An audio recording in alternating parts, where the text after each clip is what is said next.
Selamu alejkum, hoxh, vëllai im punon me alkool.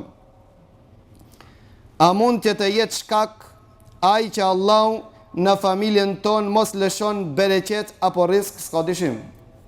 Nëse risku ju vjen prej haramit, atëherë s'ka dyshim se Allahu e ngrit bereqet, e ngrit Allahu rahatin, e ngrin Allahu lumturin. Pra nëse punon ai, atëherë nuk keni të drejtë që ju të ngrani të jetoni me parat që ja bjen nga përfitimi i alkoolit, se pejgamberi sallallahu alaihi wasallam 10 lloj njerëz i ka mallkuan që mirën me alkool. Pra ai i cili e prodhon, ai i cili rrushin e mbjell dhe e shet për atinve të cilët e prodhojnë alkool, ai që e shtridh, ai që e abart, ai që jep lokalin me qira, ai që e blen, ai që e shet, 10 lloj njerëz janë të mallkuar çështjen e alkoolit dhe kanë thonë dietar, ka dallim mes mallkimit dhe i dhrimit Allahut. Kemi disa hadithe Allahu e mallkon, kemi disa hadithe Allahu i dhnum.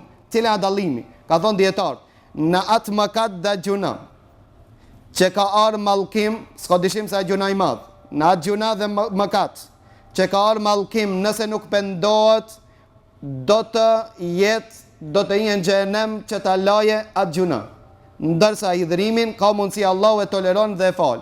Për shkak hadithit pejgamberit Allahut, që ka thonë pejgamberi Allahut në hadith qudsi, se rahmeti im ja ka te i kalu i dhrimit.